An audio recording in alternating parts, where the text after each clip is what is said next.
نحمده ونصلي ونسلم على رسوله الكريم أما بعد فأعوذ بالله من الشيطان الرجيم بسم الله الرحمن الرحيم كذبت قوم نوح المرسلين إذ قال لهم أخوهم نوح ألا تتقون إني لكم رسول أمين فاتقوا الله وأطيعون وما أسألكم عليه من أجر إن أجري إلا على رب العالمين فاتقوا الله وأطيعون قالوا أنؤمن لك واتبعك الأرذلون قال وما علمي بما كانوا يعملون إن حسابهم إلا على ربي لو تشعرون وما أنا بطارد المؤمنين إن أنا إلا نذير مبين قالوا لئن لم تنته يا نوح لتكونن من المرجومين قال رب إن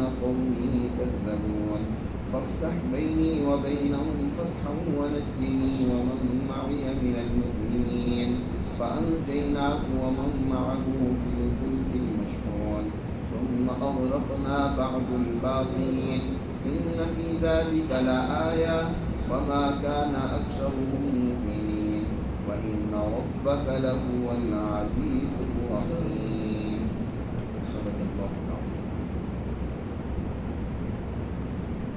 سورۃ الشعراء میں بیان کیے جانے والے واقعات میں سے یہ تیسرا واقعہ ہے.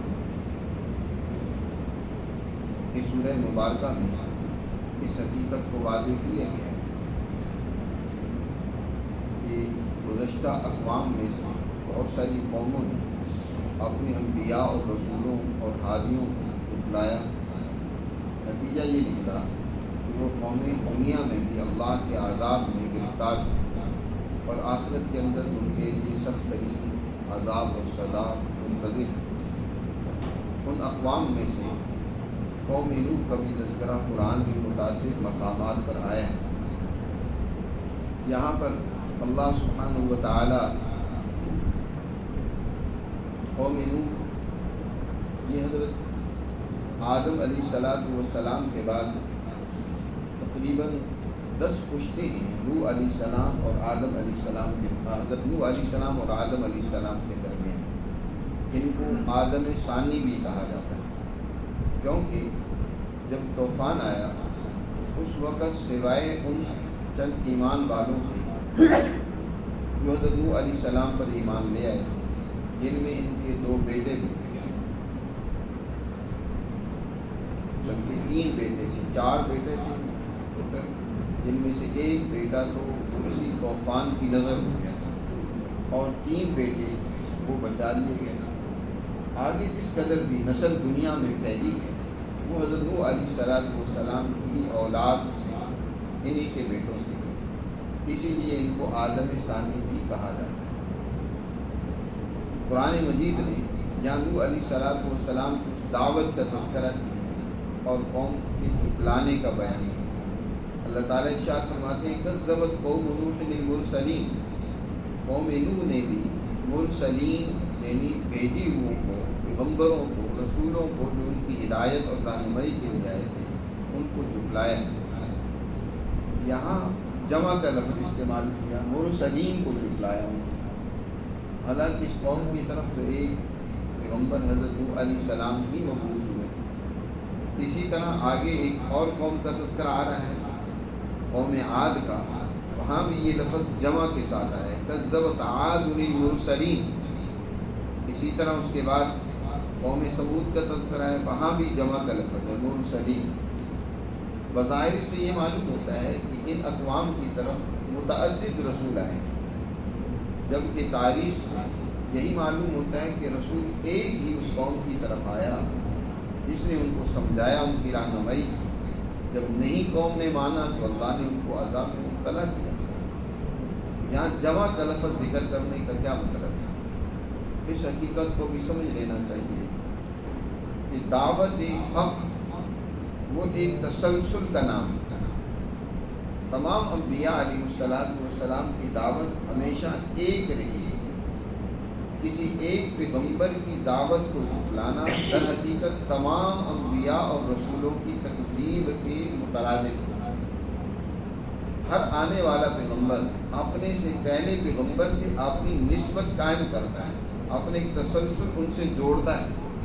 کبھی بھی آنے والے پیغمبر نے پہلے پیغمبروں کی تعلیمات کو، ان کے عمل و کردار کو جھٹلایا نہیں، بلکہ ان کی تائید و تصدیق کی۔ اس سے یہ معلوم ہوا کہ سچی جماعتیں ہمیشہ اپنا ایک تسلسل رکھتی ہیں۔ جو بھی کوئی نظریہ اور فکر یا کوئی بھی عمل ایسا انسان پیش کرتا ہے جس کا کوئی تسلسل نہیں ہے، پہلوں کے ساتھ اس کی کوئی نسبت نہیں ہے، وہ اپنے ہی ایک گھڑنتو بات لوگوں کے سامنے رکھتا ہے، تو یاد رکھو وہ بات حق نہیں ہو سکتی، چاہے کتنی ہی ملمہ سازی کے ساتھ لوگوں کے سامنے پیش کرے۔ اپنے ایک تسلسل، اپنی گفتگو کا، اپنے عمل کا بیان کرنا، اس کو جاننا نہایت ضروری ہے۔ اس لیے آپ حضرات یہ سمجھتے ہیں، جانتے ہیں کہ محدثین جب کوئی حدیث بیان کرتے ہیں تو وہ اپنا ایک سلسلہ سند جو حدیث ان تک پہنچی ہوتی ہے، نبی کریم صلی اللہ علیہ وسلم تک اس کو بیان کرتے ہیں۔ یہ بات جو میں بیان کر رہا ہوں یہ اس سلسلے کے ساتھ، سلسلہ کا معنی ہوتا ہے وہ زنجیر جس کی ایک کڑی دوسری کڑی سے جڑی ہوتی ہے۔ اسی طرح جو یہ سلاسل ہیں صوفیاء کرام کے، تو ان میں بھی ہر ایک صوفی اور بزرگ اور اللہ والا وہ اپنے سے پہلے سے جس کی اس نے تربیت لی ہوتی ہے اس کا تذکرہ کرتا ہے۔ جب آگے کسی کو تربیت کے لیے وہ معمور کرتا ہے، ذمہ داری اس پر ڈالتا ہے، تو وہ اس پر بات واضح کرتا ہے کہ یہ جو مجھے تربیت حاصل ہوئی ہے فلاں شیخ سے، فلاں بزرگ سے حاصل ہوئی، اور وہ ایک اپنا اسی طریقے سے تسلسل سیدنا حضرت علی رضی اللہ تعالیٰ عنہ کے ذریعے نبی کریم صلی اللہ علیہ وسلم تک بیان کرتا ہے۔ تو دین ایک تسلسل کا نام ہے۔ آج بہت سارے خود ساختہ مفکرین، کسی نے کوئی انجینئرنگ کر لی تو وہ ایک دین کا داعی بن کر بیٹھ گیا، کسی نے اور کوئی دنیاوی تعلیم حاصل کی، بولنا اسے آ گیا اور وہ بیٹھ کر کے دنیا کے سامنے گویا کہ دین کا بڑا مبلغ اور داعی بن کر باتیں کچھ بنا سنوار کر لوگوں کے سامنے پیش کر رہا ہے اور بہت سارے لوگوں کو گمراہ کرتا ہے۔ یاد رکھو اس کے لیے ضروری ہے کہ جو وہ تعلیم لوگوں کے سامنے پیش کر رہا ہے اس کا ایک تسلسل ہو، اس نے وہ علم کہاں سے سیکھا، جس علم کو وہ بیان کر رہا ہے، اور پھر جس ادارے سے، جس شخصیت سے اس نے علم حاصل کیا ہے اس کا اوپر کیا تعلق ہے اور ان کا اوپر کیا ایک نسبت اور رشتہ ہے۔ اس تسلسل کے ساتھ جب تک کسی کی بات نبی کریم صلی اللہ علیہ وسلم تک نہ پہنچے، یاد رکھو اس کے دین کا کوئی اعتبار نہیں۔ اس لیے محدثین کہتے ہیں اس بات کو کہ جو سند نہیں رکھتا، اپنا ایک تسلسل نہیں رکھتا، وہ جو بھی کہتا رہے بکتا رہے، بکنے دو اس کو، اس کی کوئی پرواہ نہ کی جائے، اس کی بات کی کوئی اہمیت نہیں ہے دین اسلام۔ تو اس لیے یہاں پر بھی قرآن مجید نے اس بات کو بیان کیا، فرمایا کہ قوم نوح نے جو حضرت نوح کو جھٹلایا، یہ اکیلے نوح کا جھٹلانا نہیں ہے بلکہ تمام ان انبیاء کا جھٹلانا ہے جو اس سلسلے سے وابستہ ہیں، سلسلہ نبوت سے جڑے ہوئے ہیں۔ نبوت کا بھی ایک تسلسل ہے، حضرت آدم علیہ السلام سے شروع ہوتا ہے اور نبی کریم صلی اللہ علیہ وسلم تک جا کر مکمل ہوتا ہے۔ خود آپ صلی اللہ علیہ وسلم نے اس کو ایک مثال سے بیان فرمایا کہ ہم نحن معاشر الانبیاء، ہم جو انبیاء کی جماعت ہیں وہ ایک محل اور مکان کی مانند سمجھو، جس میں ایک اینٹ دوسری اینٹ کے لیے کیا اس کی استحکام اور مضبوطی کا باعث بنتی ہے۔ وہ قصر اور محل نبوت کا مکمل ہو چکا تھا، اس میں صرف ایک اینٹ کی جگہ باقی تھی، اور وہ میری صورت میں آ کر اس نے اس محل اور قصر کو مکمل کر دیا۔ اب قصر نبوت مکمل ہو چکا، اس کے بعد آ کر کوئی نبوت کا دعویٰ کرے وہ بھی جھوٹا ہے، وہ کذاب ہے، وہ بددیانت خائن۔ نبوت کا یہ محل نبی کریم صلی اللہ علیہ وسلم کی ذات گرامی پر مکمل ہو چکا۔ لیکن اس کا بھی ایک تسلسل ہے. حضور صلی اللہ علیہ وسلم یہ نہیں کہتے کہ جو کچھ میں کہہ رہا ہوں یہ میرا کہا ہوا، یہ جو میں نئی باتیں تمہارے سامنے پیش کر رہا ہوں. آپ صلی اللہ علیہ وسلم فرماتے ہیں میری مثال ویسی ہی ہے جیسی موسیٰ علیہ السلام کی مثال ہے. آپ صلی اللہ علیہ وسلم مثال دیتے ہیں ابراہیم کی، آپ مثال دیتے ہیں نوح علیہ السلام کی، عاد کی، حضرت صالح علیہ السلام کی، حضرت ہود علیہ السلام کی. تمام پہلے انبیاء کا تذکرہ کرتے ہیں. یہ قرآن مجید جو آپ کی کہی ہوئی بات ہے، جو آپ نے انسانیت کے سامنے اللہ نے ایک پیغام رکھا ہے، اس میں یہ فرمایا تلک الرسل فضلنا بعضهم علی بعض. یہ اللہ کے رسول تھے، ان میں سے کسی کا درجہ اللہ نے زیادہ رکھا ہے، اس کی محنت جو یا اس کا کام اس درجے کا تھا تو اللہ نے اس کی فضیلت کو بڑھا دیا. فضلنا بعض، ایک کی دوسرے پر فضیلتیں تو ہیں، درجات تو ہیں. ظاہر ہے جو سب سے بڑا درجہ اللہ نے سید الانبیاء نبی کریم صلی اللہ علیہ وسلم کو عطا فرمایا، وہ کسی اور نبی کو نہیں عطا فرمایا. کہ آپ کی نبوت کا فیضان تا قیامت پوری نوع انسانیت تک جاری و ساری رہے گا. یہ مقام و مرتبہ کسی اور پیغمبر کو نہیں نصیب ہوا. آپ کی بڑی شان ہے، لیکن یہ ہے کہ آپ بھی ہیں اسی سلسلے کے نبی جو پہلے انبیاء آئے، اسی سلسلے کے آپ پیغمبر اور نبی. اس لیے کسی ایک نبی کا جھٹلانا پورے اس سلسلہ نبوت کا جھٹلانا ہے، اس کا انکار کرنا ہے. تو ایک مسلمان اس وقت تک مسلمان نہیں بن سکتا جب تک موسیٰ علیہ السلام کی نبوت کا بھی وہی ایمان و اعتقاد رکھے، عیسیٰ علیہ السلام کی نبوت کو نہ مانے، تمام انبیاء علیہ السلام کی نبوت کو تسلیم نہ کرے کہ اللہ کے نبی اور سچے ہادی اور رہنما تھے. تو جب ایک مسلمان ہونے کے لیے ضروری ہے تو وہ غیر مسلم کیسے برحق ہو سکتا ہے جو ایک نبی کو تو مانتا ہے باقی انبیاء کی نبوت اور اس کی اس تسلسل کا انکار کرے. قرآن نے یہاں یہی بات سمجھائی. کذبت قوم نوح المرسلین، قوم نوح نے بھی رسولوں کو جھٹلایا. اذ قال لهم اخوهم، اس واقعے کو یاد کرو کہ جب ان سے ان کے بھائی نوح نے کہا اخوہم نوح الا تتقون، کیا تم ڈرتے نہیں ہو. اور ایک اور بات یہاں سمجھنے کی ہے کہ کذبت قوم نوح، نوح کی قوم نے جھٹلایا. اور آگے فرمایا اخوہم نوح، ان کے بھائی نوح نے کہا. جب ان کے بھائی نوح نے ان سے بات کی، قال لهم اخوہم نوح، یعنی نوح علیہ السلام کو ان کی اس کافر قوم کا بھائی کہا گیا، اور ان کی اس قوم کو ان کی قوم کہا گیا، قوم نوح، نوح کی قوم. اس سے یہ بات معلوم ہوئی کہ ایک اخوت دینیہ ہوتی ہے، دین کی بنیاد پر بھائی چارہ ہوتا ہے. ایک اخوت وطنیہ ہوتی ہے، کسی ایک وطن میں رہنے والے لوگ وہ بھی سب کے سب اس وطن کے اعتبار سے بھائی ہوتے ہیں. ایک اخوت نسبی ہوتی ہے کہ ایک نسب سے وابستہ لوگ آپس میں بھائی کہلاتے ہیں. اخوت کی بھائی چارے کی مختلف اقسام ہوتی ہیں.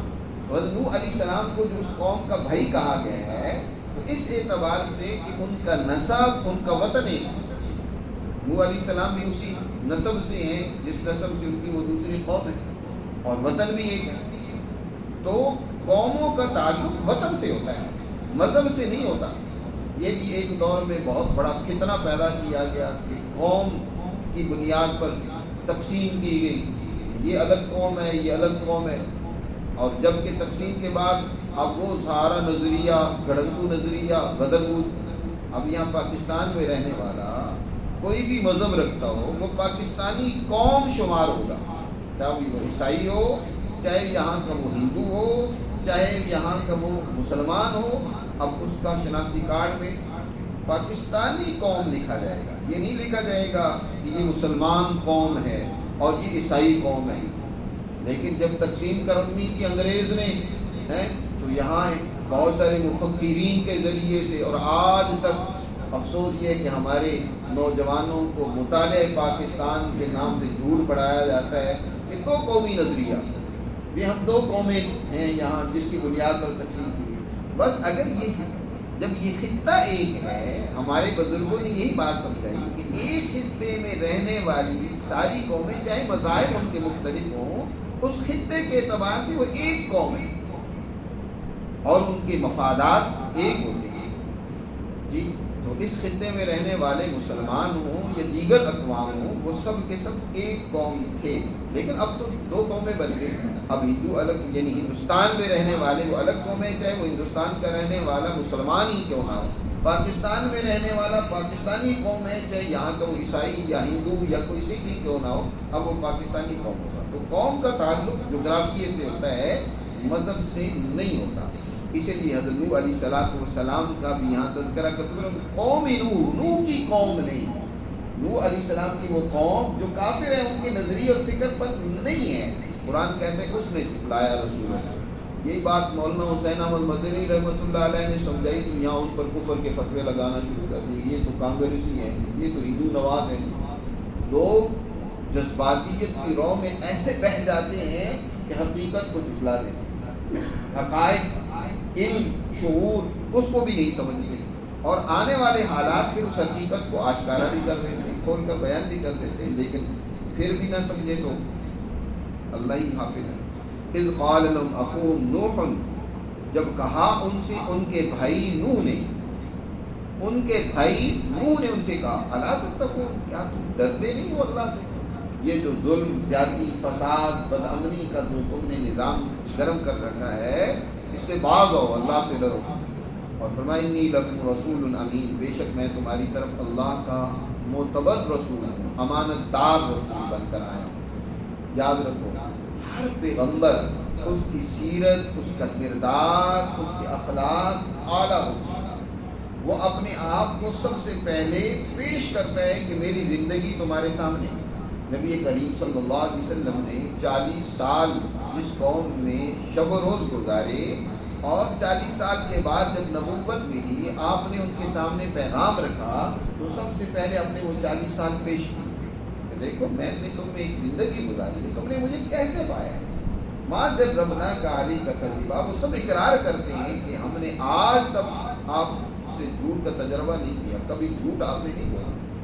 آپ کے اخلاق، آپ کی سچائی، دیانتداری، امانت واضح، اور یہی ہر پیغمبر کا حال ہوتا ہے کہ ہر پیغمبر وہ اعلیٰ درجے کا با اخلاق، با کردار اور اعلیٰ درجے کا سیرت کا حامل ہوتا ہے۔ نوح علیہ السلام نے بھی اپنی سیرت پیش کی، انی لکم رسول امین۔ اصل تو عمل سے ہی دعوت دی جاتی ہے۔ آج ہمارے یہاں دعوت جو ہے بعض و نصیحت کا نام بن گیا، بس تقریریں کر لو، بعض و نصیحت کر لو، عمل ہے یا نہیں۔ دنیا تو عمل و کردار کو دیکھتی ہے، گفتار کو نہیں دیکھتی۔ آج اسی لیے ہماری دعوت غیر مؤثر ہو گئی، کیونکہ ہمارا عمل اس کے مخالف ہوتا ہے۔ بلکہ آج تو ہم نے دین اور دنیا کی جو تقسیم کی ہے، یہ بہت بڑا المیہ ہے کہ ہم کہتے ہیں کہ یہ تو دین ہے، باقی ہماری دنیا ہے، یعنی باقی ہمارا عمل ہماری مرضی کا ہے۔ بس یہ عمل تو نماز پڑھ لی، کچھ ذکر کر لیا، کچھ قرآن کی تلاوت کر لی، بس یہ تو دین ہے۔ باقی ہماری زندگی میں جھوٹ ہے، بدعاتی ہے، بددیانتی ہے، منافق جھوٹے لوگوں، مفاد پرست ظالم لوگوں کا ساتھ دینا ہے، وہ اپنی دنیا داری ہے، اس کا ہمارے عمل، ہمارے دین سے کوئی تعلق نہیں۔ تو گویا وہ تو منافقت کی زندگی ہوئی، اور یہ تھوڑی سی زندگی جو ہے یہ دیانتداری اور ایمان کی زندگی ہوئی، یہ منافقت ہے نہیں، وہ عمل اس کے مطابق ہونا چاہیے۔ یہاں جو آپ بات و نصیحت کر رہے ہیں، آپ کی باہر کی زندگی بھی سچ پر مبنی ہو، دوسرے کو دھوکہ نہ دیں، کسی کا مال غصب نہ کریں، کسی پر ظلم و زیادتی نہ کریں، وہ زندگی تمہارے لیے نمونہ اور آئیڈیل ہونی چاہیے۔ مسلمان کی زندگی ایسی ہونی چاہیے، تو پھر دنیا اس کی دعوت کو، اس کے عمل کو دیکھ کر کیا کرے گی؟ ایمان لے گی، اس کو قبول کرے گی۔ تو نوح علیہ السلام نے کہا کہ دیکھو انی لکم رسول امین، میں امانت دار رسول اللہ کا ہے، فاتقوا اللہ، بس اللہ سے ڈرو، واطیعون، اور میری اطاعت کرو۔ سچے لوگوں کی لوگ بات مانتے ہیں، ان کے پیچھے چلتے ہیں، تو میں تمہاری طرف اللہ کا سچا پیغمبر ہوں، دیانت دار، امانت دار، بااخلاق و باکردار ہوں۔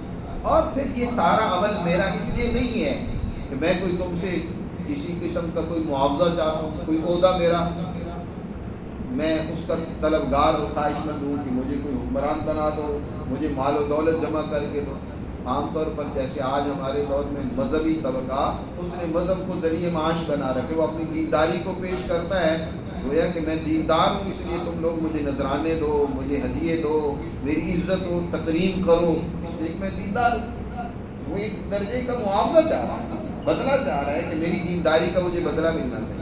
لیکن اللہ کے پیغمبر کہتے ہیں میں تم سے انی رسول من فاتقوا اللہ واطیعون وما اسألکم علیہ من اجر، میں تم سے کسی قسم کا کوئی اجر اور مطالبہ معاوضہ نہیں مانگتا، ان اجریہ الا علی رب العالمین، میرا اجر تو رب العالمین کے ذمہ ہے، وہ مجھے دے گا، میں تو اللہ رب العالمین کی احکامات کی بجا آوری کر رہا ہوں، میرا اس امانت دار ہونے کو تمہارے سامنے رکھنا، اس سے کوئی یہ مطلب نہیں کہ میں اسے کوئی تم سے معاوضہ مانگ رہا ہوں، کوئی میں تم سے عہدہ مانگ رہا ہوں یا کوئی تم سے میرا مفاد وابستہ ہے۔ آج کل لوگوں نے دین کو بھی کیا ذریعہ معاش بنایا ہوا ہے، دکان کے باہر بھی نام بڑا ایسا اسلامی رکھیں گے کہ اس میں زیادہ سے زیادہ لوگ پھنس جائیں، اور کام اور کردار کیا ہوتا ہے؟ بے ایمانی کا، جھوٹ کا، دھوکہ دینے کا، اگلے کو لوٹنے کا۔ نام رکھیں گے بسم اللہ، نام رکھیں گے اسلامی، بہت پیارا نام اسلامی ہوگا، لیکن عمل کیا ہوگا؟ جھوٹ کا ہوگا۔ یعنی کوئی اسلام کو بھی وہ کیا کر رہے ہیں؟ ٹائٹل اسلامی ہے، کام اور کردار کیا ہے؟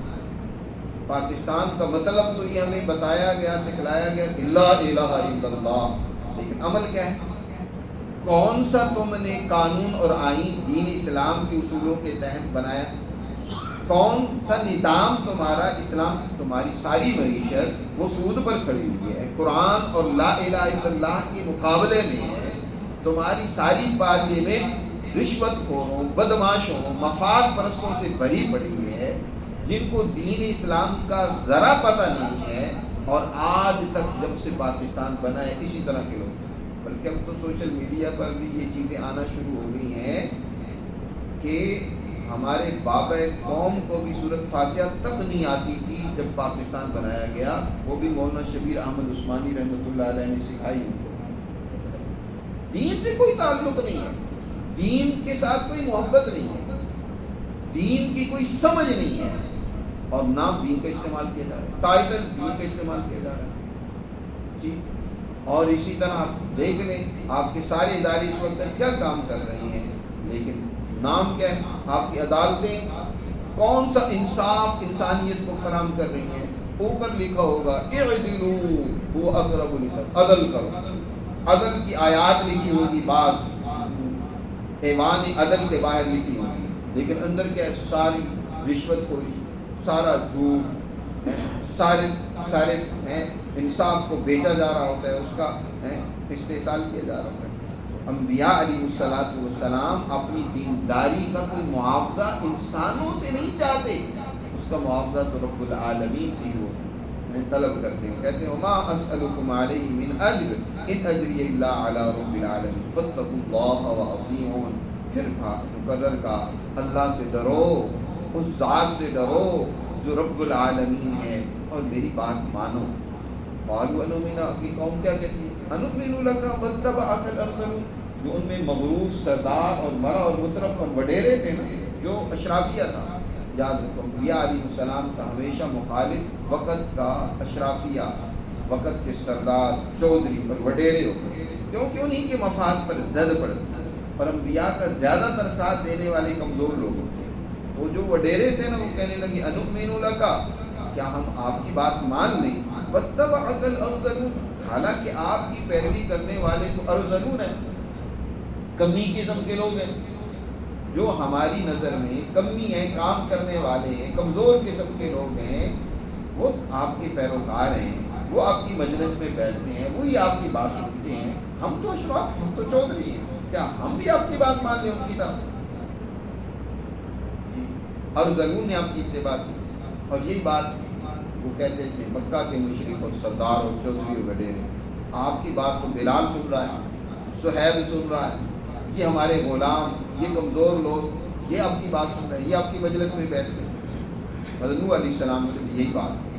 حضرت نوح علیہ السلام نے آگے سے کہا قال وما علمی بما كانوا يعملون، مجھے کیا معلوم ہے جو کام کرتے ہیں مجھے اس سے کیا لینا دینا ہے؟ کام وہ کیا کرتے ہیں؟ کم درجے کا کام کرتے ہیں، تم بڑا کوئی کام کرتے ہو، زیادہ لوٹ مار کر لیتے ہو، وہ بیچاری محنت مزدوری کر کے تھوڑا کماتے ہیں، مجھے اس سے کیا سروکار ہے؟ یہ دیکھو تم کیا کام کر رہے ہو، وہ کیا کام کر رہے ہیں، اس کا حساب تو اللہ نہیں لے رہے۔ ان حسابہم الا علی ربی لو تشعرون، ان کا حساب میرے رب پر ہے، کاش کہ تم یہ بات سمجھو۔ ایک مطلب تو یہ ہے جو میں نے ابھی بیان کیا کہ جو وہ کام کر رہے ہیں اس کام سے مجھے کوئی غرض نہیں ہے کیا کام کر رہے ہیں، کیونکہ جو بھی کام کرے گا اچھا کرے گا، محنت کرے گا، حلال کمائی کرے گا، چاہے وہ کام تمہاری نظر میں کم درجے کا ہو تو اس کا اللہ سبحانہ و تعالیٰ اس کو بدلہ دے گا، حساب و کتاب تو اللہ نہیں لینے۔ اور تم بڑے کام کرو چودھریوں والے سرداروں والے لیکن اس میں حرام خوری ہو تو اس کا حساب اللہ نہیں لینا۔ اور دوسرا مطلب یہ بھی ہے جو بعض مفسرین نے بیان کیا کہ وہ کہتے تھے کہ یہ جو آپ کی باتیں سنتے ہیں نا یہ کمی قسم کے لوگ، یہ در حقیقت اپنی شہرت اور نام پر ہی چاہتے ہیں، یہ دل کی گہرائی اور سچائی سے آپ پر ایمان نہیں لیا ہے۔ یہ اصل میں چاہتے ہیں کہ جہاں بھی اس دین کا تذکرہ ہوگا نا وہاں ان کا بھی نام آئے گا، یعنی گویا کہ ابو جہل اس کہتا ہے کہ یہ بلال اس لیے تو اوپر ایمان لے آیا نا کہ بلال کی بھی شہرت ہو جائے، ویسے تو اس کو کوئی جانتا نہیں ہے، اس طریقے سے آپ کے اوپر ایمان لے آیا ہے، اوپر دل سے ایمان لے آیا ہے تاکہ اس کا بھی نام روشن ہو جائے۔ یہ اسی طرح کی بات نوح علیہ السلام سے ان کے سردار اور چودھری کہتے ہیں، کہا کہ دیکھو میں تو ظاہر کا پابند ہوں، وما علمی بما کانوا یعملون، باقی ان کے پیچھے ان کا کیا عمل ہے، کیا سوچ ہے، کیا نظریہ ہے، میں اس کا ذمہ دار نہیں ہے، اس کا حساب تو اللہ نے لینا ہے۔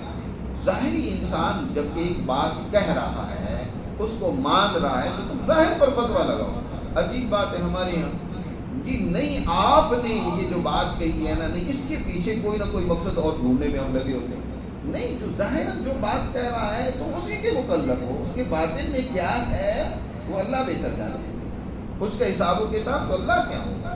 ہم نے فتویٰ لگانا ہے، حکم لگانا ہے تو ظاہر پر لگانا ہے، ظاہر یہی ہے ان کا کہ یہ میری بات مان رہی ہیں، میری اتباع کر رہی ہیں، جو میں کہتا ہوں وہ یہ کر گزرتی ہیں، کہ باقی ان کے دل میں کیا ہے اس کا حساب تو اللہ میاں نے لینا ہے، اس کا حساب میں نے نہیں لینا ہے۔ ان حساب الا علی ربی، بے شک ان کا حساب میرے رب پر ہے، لو تشعرون، کاش کی تم بات سمجھو، تم تو ظاہراً بھی نہیں بات مان رہے ہو۔ وما انا بطارد المؤمنین، پھر اس قوم کے سرداروں نے یہ بھی مطالبہ رکھا نوح علیہ السلام سے کہ اچھا ٹھیک ہے تم ایسا کرو کہ جب ہم تمہاری مجلس میں آئے نا تو ان کمیوں کو اپنی مجلس سے اٹھا لیا کرو، ہم ان کے ساتھ نہیں بیٹھ سکتے، جیسے کہ نبی کریم صلی اللہ علیہ وسلم کے پاس بھی ابو جہل اینڈ کمپنی سردار اکٹھے ہو کر آئے نا کہ ہمارے لیے ایک مجلس الگ مقرر کریں کہ جب ہم آئیں تو اس وقت یہ آپ کے پاس یہ غلام وغیرہ یہ نہیں بیٹھے ہونے چاہیے، یہ اٹھ جائیں۔ تو حضرت نوح علیہ السلام سے بھی یہ بات انہوں نے کی، تو اللہ نے حضرت نوح علیہ السلام کے ذریعے سے یہ بات واضح کی کہ نوح علیہ السلام نے آگے سے کیا جواب دیا، وما انا بطارد المؤمنین، ایسا نہیں ہو سکتا کہ میں ایمان والوں کو دور کر دوں، ان کو اپنے پاس سے ہٹا دوں، یہ نہیں ہو سکتا۔